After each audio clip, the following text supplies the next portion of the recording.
Cette vidéo est financée par les membres de la chaîne. Cliquez sur rejoindre pour soutenir mon travail et bénéficier de toutes les séances sans pub et de 20 hypnoses inédites.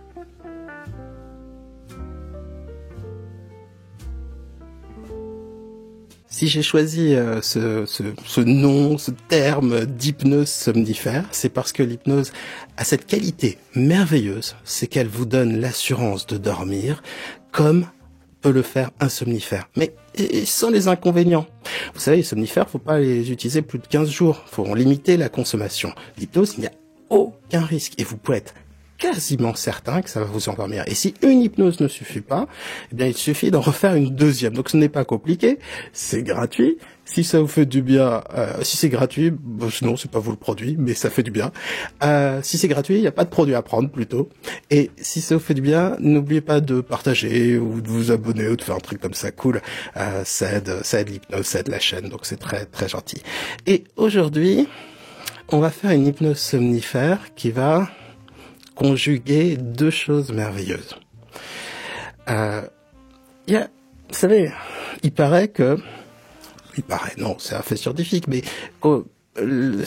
la sélection naturelle se fait sur la capacité de survivre. Mais si on réfléchit comme ça, on se demande pourquoi on peut être ainsi fasciné par la beauté, par exemple. Pourquoi la contemplation peut être quelque chose d'aussi important. On se dit, mais ça n'a pas d'utilité biologique, d'utilité pour la survie, la reproduction, tout ça. Et pourtant, c'est en nous, et pourtant, c'est quelque chose de merveilleux. C'est pas pour remettre en cause l'évolution, pas du tout, mais simplement pour dire qu'il y a un besoin de sens, un besoin de beauté qu'on ne prend pas assez en compte et que tout le monde a. Je veux dire, on n'est pas obligé d'aimer Mozart pour être sensible à la musique. On peut adorer le rap et chercher la même chose qu'un amateur de Mozart, Beethoven, Schubert, Debussy ou qui vous voulez. Et on peut adorer, je sais pas moi, les comics, les mangas et être dans la même recherche esthétique que quelqu'un qui adore Pollock ou je sais pas qui d'autre, ou Bruegel ou peu importe. Et ce qu'il y a de génial dans la contemplation artistique, c'est que c'est un état hypnotique. Le moment où le temps se suspend, vous rentrez dans l'imaginaire, vous rentrez dans l'œuvre, et ben vous êtes dans un état différent et ça travaille sur vous à un niveau inconscient. Avec l'hypnose, on va tout cumuler, cette contemplation artistique et cet état contemplatif qui permet de s'endormir, d'être extrêmement calme et d'être sûr de s'endormir, c'est ça le plus précieux qu'apporte l'hypnose. Juste pour l'anecdote, je sais pas si c'est un fun fact, vous avez quelque chose qui s'appelle le syndrome de Stendhal. Vous avez des gens qui quand ils sont confrontés à des œuvres d'art, sont tellement touchés qu'ils voient les personnages bouger ou ils ont l'impression de rentrer dedans. C'est renseigné, on connaît ça dans l'histoire de la psychiatrie. Ça doit pas être très agréable à vivre, mais il y a quelque chose quand même d'envoûtant quand on parle de ça. Ça a donné d'ailleurs un film qui porte le nom du syndrome de Stendhal. Je sais pas si je vous le conseille, il est un peu bizarre.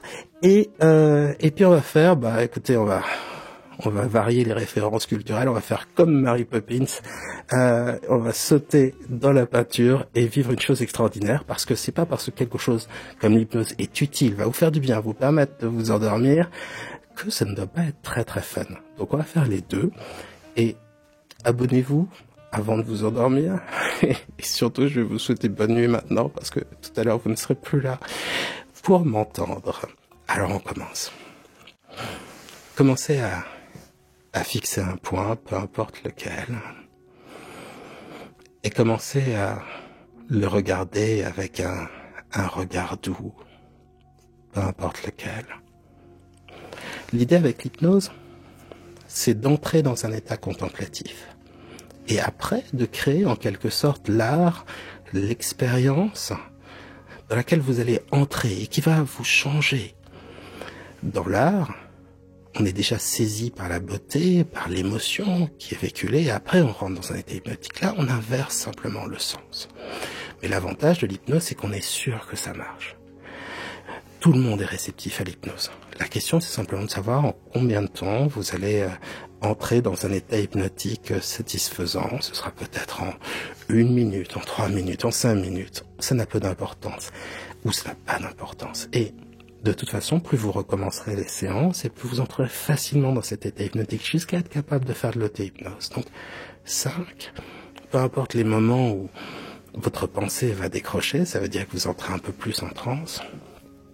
Et vous voyez, le simple fait, comme ça, de prendre un temps, rien que pour vous, mais pas un temps à zapper sur son téléphone ou à faire 3 choses en même temps comme on le fait tous, non, un temps que pour vous. Un temps pour être bien, un temps gratuit mais extrêmement payant, cela que ça vous permet d'être de plus en plus calme. Eh bien, ce temps hors du temps, porté, bercé presque par une voix, crée naturellement ce processus d'intériorisation qui crée l'hypnose, qui est l'hypnose, et que vous pouvez déjà observer d'une manière très simple. Regardez cette respiration, à quel point elle est plus lente, plus régulière, plus calme. C'est déjà l'hypnose qui s'installe. Et si vous y prêtez attention, là où justement votre attention va se porter, où que ce soit, sur quelque sensation que ce soit, celle-ci va grandir, se préciser, devenir plus vivant. Donc par exemple, si vous vous centrez, ne serait-ce que sur le contact de l'air contre le visage, contre les mains, eh bien vous allez pouvoir sentir la caresse du vent, être plus vivant, plus présent, et bien sentir que, eh bien vous voyagez progressivement de l'extérieur pour lequel, eh bien, on consacre beaucoup d'énergie à observer, réfléchir vers l'intérieur. Alors d'abord, les sensations du corps, comme ça, la respiration, le contact de l'air.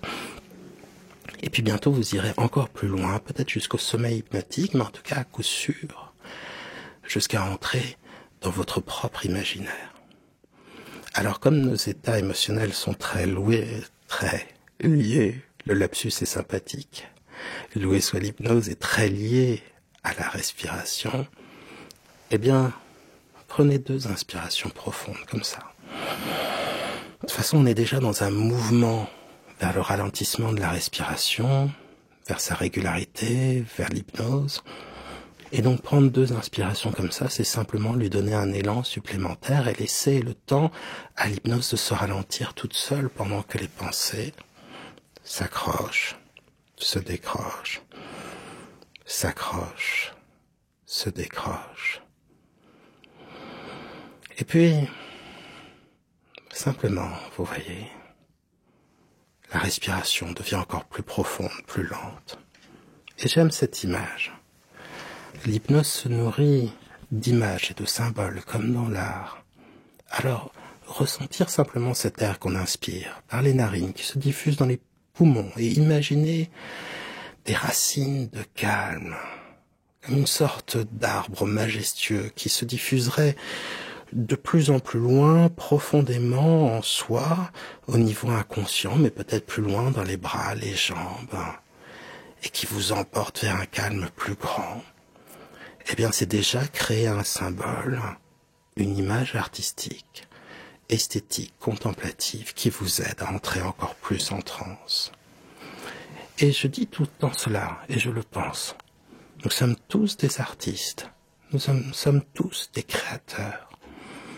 On a beaucoup plus d'imagination qu'on ne le croit. On le perçoit au travers des rêves hypnotiques aussi, des expériences hypnotiques. Mais on l'oublie, on se dévalorise ensuite. Alors que chaque nuit en dormant et dans chaque hypnose, votre esprit inconscient fait des merveilles qui allie les images, le son, les sensations. Alors oui, je suis, vous êtes, nous sommes tous des créateurs et des artistes. Et c'est pas étonnant aussi le fait d'incarner sa créativité dans sa vie, dans son travail, à quelque niveau que ce soit et de quelque manière que ce soit, apporte autant de bonheur et de calme. On est sur une compétence essentielle, consubstantielle même, de ce que c'est d'être humain. 4. Et vous voyez, sans même faire d'effort, l'hypnose suit son cours, l'inconscient crée de nouvelles sensations qui se traduisent par des choses très simples comme une respiration plus profonde, plus lente, mais surtout maintenant plus lourde aussi. Comme sont les bras aussi, les bras sont plus lourds, plus engourdis un peu, les jambes aussi, le corps entier. C'est un peu comme si, on laissait l'esprit s'échapper dans la légèreté pour que le corps soit lourd dans la transe hypnotique, le nom qu'on donne un peu vieilli à l'hypnose. Et de la même manière, le corps s'alourdit pour laisser à l'esprit la légèreté du rêve, le goût de la fantaisie, de la création, de la créativité, de la contemplation et la possibilité du changement inconscient. Alors le corps est lourd, sur le lit solidement ancré sur le sol solidement ancré sur les fondations de la ville. Et si vous y pensez, chacune de ces images que votre inconscient transforme à partir de mes mots pourrait être un tableau, bon, mauvais, merveilleux ou pas, peu importe, créatif et merveilleux pour vous. Alors, la ville, elle est solidement ancrée sur la terre solidement ancrée dans le système solaire ancré dans la galaxie ancré dans l'univers solidement ancré dans le temps, et le temps solidement ancré en vous, tandis que vous vous ancrez de plus en plus en transe. Et vous aurez peut-être remarqué quelque chose. C'est que lorsque nous étions enfants, nous avons tous partagé une même passion, et qui est née très tôt, presque en parallèle de la marche, de la parole, de la pensée, c'est le dessin. Nous avons tous aimé dessiner. Mais les déceptions, les lourdeurs parfois du dessin, la difficulté parfois à trouver quelque chose dans laquelle on prend plaisir à être créatif, ont parfois créé cette idée qu'on ne le serait pas créatif ou pas doué pour telle chose ou telle autre. Et pourtant, si vous laissez votre inconscient vous remémorer ces moments où vous avez, ne serait-ce que dans votre vie, créé des choses nouvelles, tenté de nouvelles expériences, tenté de nouveaux mots, de nouvelles phrases, de nouvelles intonations, de nouvelles émotions, que vous les avez, les fois où vous les avez partagées, les fois où vous êtes essayé à mettre de la nouveauté dans votre travail, dans vos loisirs, dans votre famille, à chaque fois que vous avez été créatif. Vous avez été plus libre, plus heureux. Et donc cette hypnose va vous aider aussi à assumer ce besoin de créativité et à retrouver la fantaisie en tout qui permet de la cultiver sans vouloir forcément devenir le plus grand des artistes. Ce n'est pas forcément le but, mais simplement parce que c'est quelque chose d'essentiel pour nous tous. Encore une fois, si vous ne me croyez pas, pensez à votre enfance.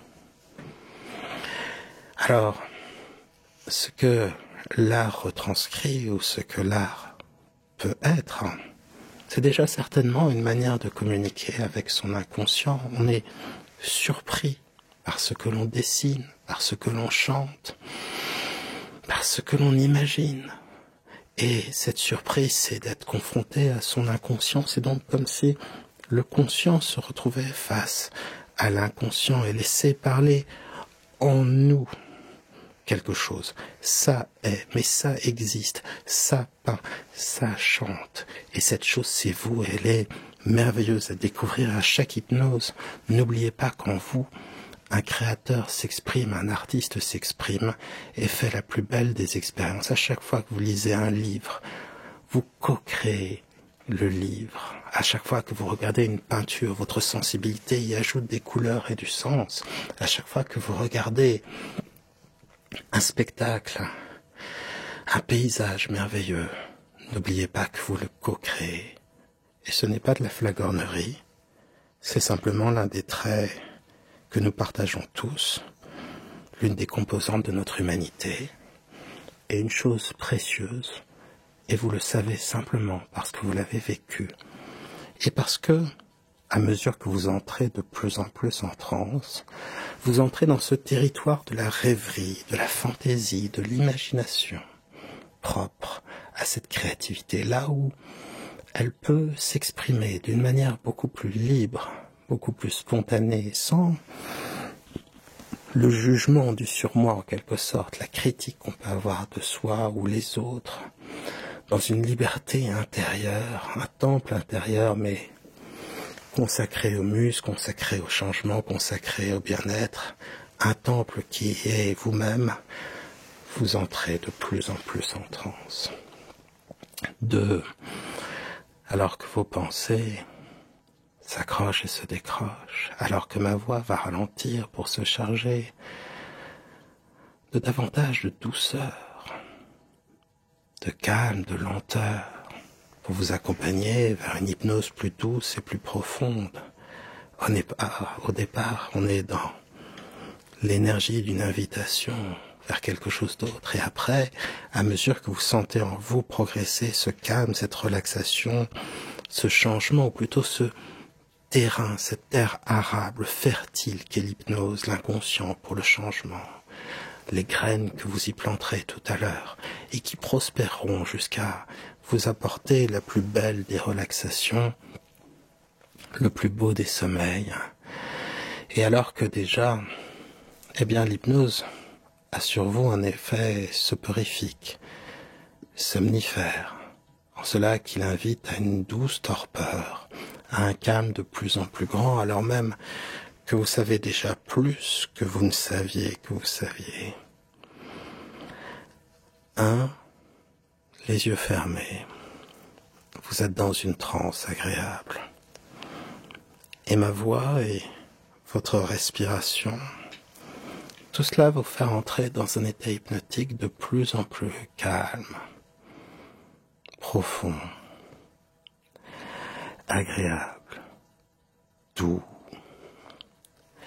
Et simplement, la respiration, un peu comme le flux et le reflux d'une vague, vous berçant vous-même, la voix plus lente et plus douce, et le contenu hypnotique de mes mots et ce processus dans lequel vous êtes déjà largement, qui s'est déjà largement incarné en vous et qui progresse en installant au fur et à mesure des sensations différentes, toutes agréables, et cette possibilité de rêverie, ce calme de l'esprit conscient, un peu endormi, le corps toujours plus tranquille, engourdi, lourd, la respiration profonde, oui, vous entrez plus profondément en transe, tout simplement dans une transe de plus en plus profonde,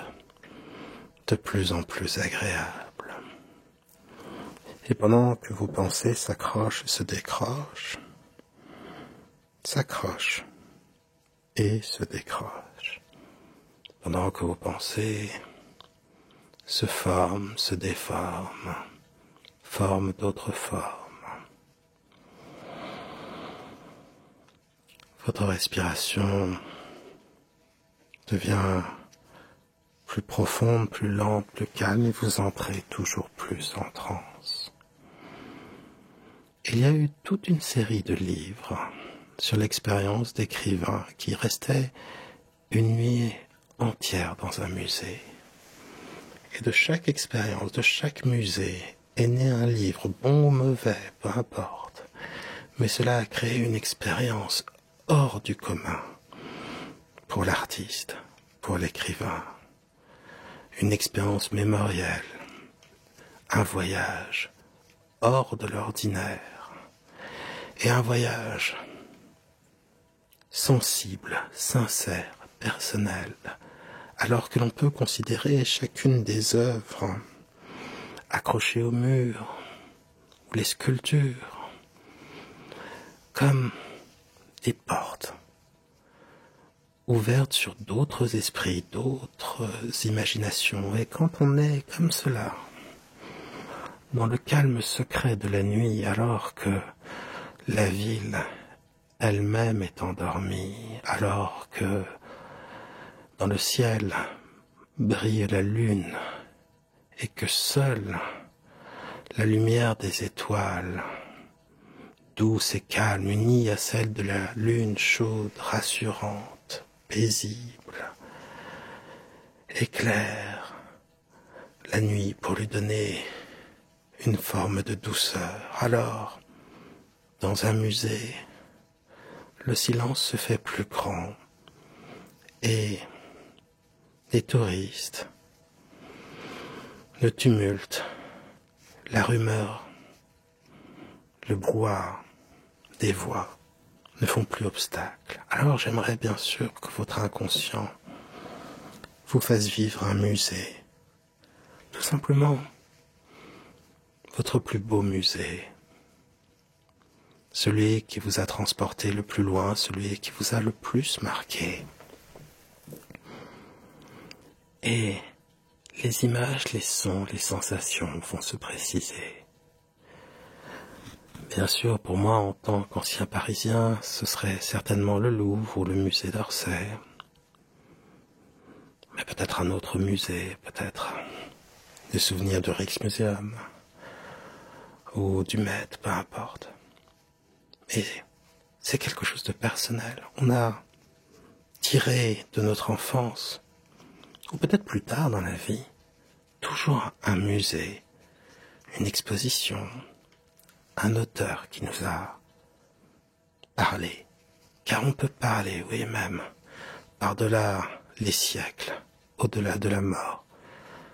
On converse avec l'artiste et on atteint une forme d'immortalité douce, de la même manière que lorsque l'on est plongé dans la contemplation face à l'œuvre, le temps s'arrête, se suspend son vol pour reprendre les mots célèbres du poète, pour laisser place à la contemplation la plus douce et à la perception de quelque chose de précieux que l'on a en soi et que l'on retrouve comme une forme d'échange fluide avec l'œuvre, dans laquelle, d'une certaine manière, comme dans le syndrome de Stendhal, on entre.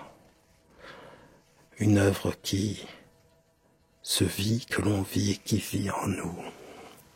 Alors laissez les images, les sons, les sensations et l'atmosphère toute particulière d'un musée la nuit adoucir votre cœur, approfondir la transe et se préciser en vous. Certaines personnes pensent davantage avec des sons, d'autres avec des images, d'autres avec des sensations.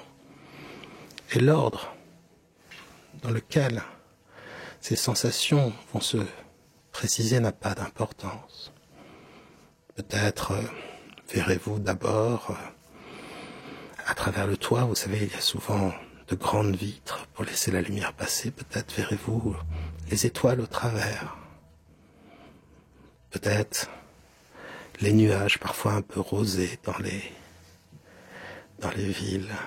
Peut-être la lune. Peut-être cette impression de grande salle haute, de plafond. Les cadres, le parquet, ces drôles de bancs qui apportent, un repos bien nécessaire, car la marche en musée est bien plus fatigante qu'un marathon, tout le monde le sait. Et puis pour d'autres personnes, ça va être des sensations ou des sons. Le son des pas sur le sol, sur le parquet, le son de sa propre respiration qui nous berce, qui est douce, qui est profonde et calme. Ou peut-être encore d'autres sensations, d'autres sons que j'ignore, peut-être même des odeurs. Il y a dans les musées des odeurs particulières, comme dans les bibliothèques, comme dans les écoles, comme dans les gymnases. Il y a des odeurs qui marquent les lieux et auxquelles on peut être sensible, bien entendu. Et vous voyez, tout cela reconstitue pour vous le plus merveilleux des musées. Et je suis certain que vous avez déjà vu Mary Poppins, ce moment merveilleux où, accompagné d'un ami ou peut-être plus, qui est artiste de rue à 16 heures, accompagné des 2 enfants dont elle a la garde, elle décide de sauter à pieds joints dans un dessin et rentre dans un monde imaginaire.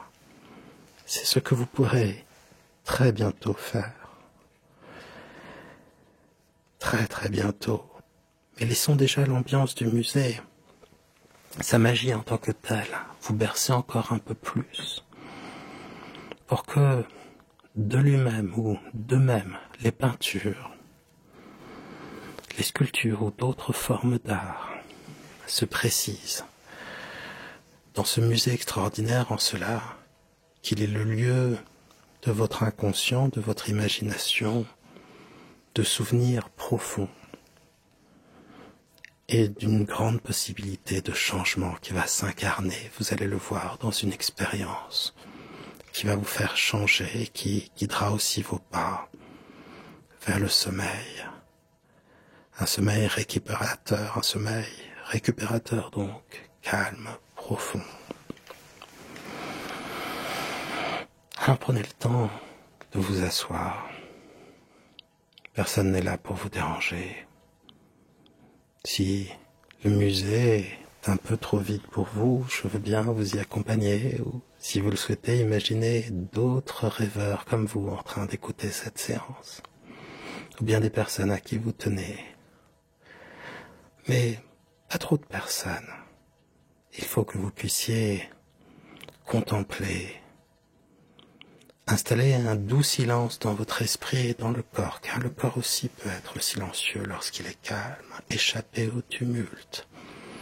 La respiration aussi peut être silencieuse quand elle devient si lente, si calme, si profonde.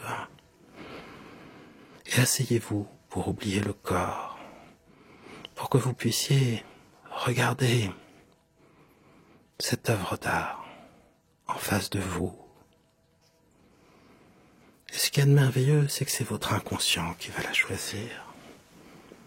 Je ne peux dire celle qui va se présenter à vous. Peut-être simplement une œuvre d'art très connue. Peut-être le déjeuner sur l'herbe, peut-être la Joconde, ou une autre peinture, peut-être une peinture moins connue, ou la conjonction de plusieurs peintures, ou encore une fois, ce n'est pas forcément une peinture, ça peut être une statue, par exemple, ou une autre forme d'art. Le souvenir peut être d'un happening ou d'une vidéo d'art. Ça peut être de l'art abstrait, et ça peut être aussi simplement, et je dis simplement non, ce n'est pas si simple que ça, et c'est merveilleux. Ça peut être une peinture créée par votre inconscient. Il y a ce film merveilleux où l'on voit Picasso peindre lapsus encore, dessiner une centaine d'œuvres, comme ça, en moins d'une heure. Votre cerveau a le même talent, il peut créer à l'infini, peut-être pas avec le même talent, bien sûr, que le maître, mais avec la même rapidité, avec la même profusion, et surtout en y laissant la marque personnelle de votre âme. Alors laissez cette œuvre d'art se préciser, ses couleurs, sa lumière, sa composition. Et bien sûr, de soir en soir, elle pourra changer, ou bien vous pourrez retrouver la même. Votre inconscient sait de vous ce dont vous avez besoin. Et dans cette œuvre d'art, dans cette peinture, mettons, ce sera plus facile pour en parler, je vais parler de peinture désormais, mais ça pourrait être autre chose. Eh bien, il y aura les couleurs, les pigments, les lumières, les formes, le sens dont vous avez besoin pour être bien. Car l'inconscient vous protège, l'inconscient vous guide. Et lorsque vous vous en approchez d'aussi près, aussi près que d'un tableau, et même lorsque tout à l'heure vous entrerez à l'intérieur de cette œuvre, là, votre inconscient vous change. Et si je dis que tout est symbole ici, ce n'est pas prétentieux, c'est en cela simplement que tout ce qui est autour de vous a du sens, parce qu'il vient de vous, et parce qu'il indique la direction du changement nécessaire, parce qu'il est l'émanation de la bienveillance de votre inconscient qui vous aide depuis tout à l'heure à être de plus en plus calme et à vous endormir de plus en plus. Et parce que votre inconscient ici vous permet de renouer avec la plus enfantine, primordiale, des passions, celle du dessin, celle de l'art, et que vous n'avez jamais perdu, qui s'est transformée en tant de choses. Peut-être l'amour des séries, des films, des jeux vidéo, des bandes dessinées, des livres, que sais-je. Mais cet amour est resté là. Et il ne demande qu'à vibrer, il ne demande aussi qu'à naître de vous dans votre vie, à s'incarner dans votre vie. Ne soyez pas étonnés donc si, après ces séances, des envies d'art vous prennent, envie d'en voir, d'en vivre, envie d'en faire et envie de nouveautés dans votre vie. Et maintenant que cette œuvre d'art, peut-être ce tableau, s'est précisé, laissez-le commencer à s'animer. Il y a un secret dans la peinture. Celui bien sûr de représenter la troisième dimension en 2 dimensions. Le secret aussi de capter le mouvement, comme le fait aussi le photographe. D'ailleurs, c'est peut-être une photographie qui est devant vous, qui sait, dans l'immobilité, de capter l'émotion au-delà des apparences et de transmettre un sens profond tout en étant parfaitement muet. Alors oui, l'art parle en vous, par vous et à vous, et vous co-créez sans cesse. Alors par exemple, laissez maintenant, si c'est une peinture, celle-ci prendre vie. Que les couleurs se fassent plus réelles ou pas, ou que simplement le mouvement réapparaisse. Le temps, les odeurs, par exemple, si vous êtes face à un paysage, les odeurs que l'on peut sentir, la profondeur aussi. Et lorsque tout cela réapparaît au fur et à mesure, c'est un monde entier qui se crée. Et le cadre n'est plus simplement un cadre, un rectangle de bois ouvragé ou parfois rond comme dans les tonneaux. Non, ça devient une porte, une fenêtre vers un autre monde, un autre temps, un autre imaginaire, une autre possibilité que vous, une autre possibilité de vous, pardon, un peu comme dans les mondes parallèles, une autre possibilité de vous-même. Alors, vous avez tous les droits ici. Ce musée entier est à vous. Vous êtes ce soir l'homme ou la femme le plus riche ou la plus riche du monde.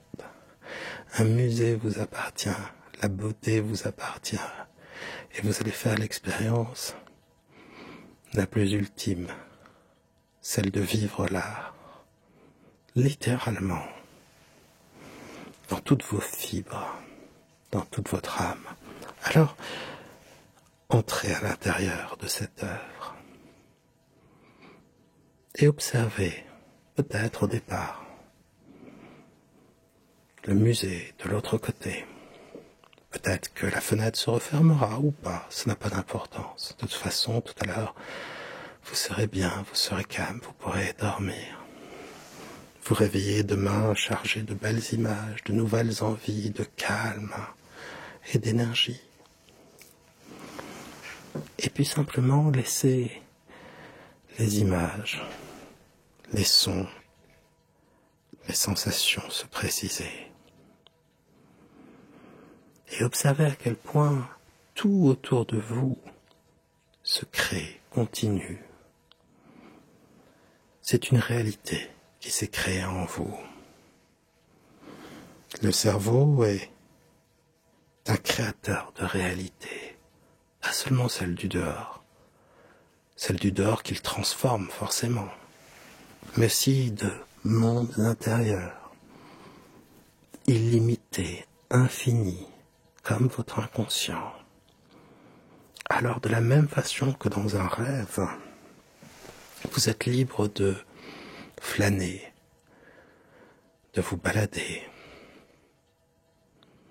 et de sentir en vous tout ce que cela change. Si cette œuvre d'art a été choisie par votre inconscient, il n'y a pas de hasard. Il y a les choses que je sais forcément, je sais que cette œuvre d'art et l'hypnose infusent en vous un sentiment profond de calme, un assoupissement de l'esprit conscient, une sorte de vide presque de l'esprit conscient qui se remplit plus pleinement de sensations, de rêveries, d'émerveillement, de contemplation donc. Je sais aussi que le corps, là, au loin, s'endort de plus en plus. Sa respiration est tellement lente maintenant, si régulière, confortable, au chaud, bien, déjà en train de se reposer. Et l'esprit du dormeur, lui, est déjà en train de rêver dans cette œuvre d'art. Mais il y a toutes ces choses plus subtiles que je ne peux que deviner de là où je me trouve. Il y a dans chaque œuvre une atmosphère, quelque chose d'indescriptible et que pourtant on ressent. Quelque chose de si difficile à partager, mais que l'on vit entièrement, pleinement, tout à fait, consciemment, inconsciemment, totalement. Et cette chose-là est en train d'infuser en vous, de vous transformer vers ce que vous êtes, qui vous êtes, de vous faire vous diriger vers l'essentiel dans votre vie et d'apporter, et ça je le sais, une profonde satisfaction esthétique. Et il n'y a rien de prétentieux dans ce mot d'esthétique. De la même manière que nous avons tous besoin d'amour, que nous avons tous besoin d'être compris, nous avons tous besoin de beauté et d'idéaux. Et vous êtes littéralement en train de baigner dedans, dans la beauté et le sens, pas vraiment caché, le sens personnel de cette œuvre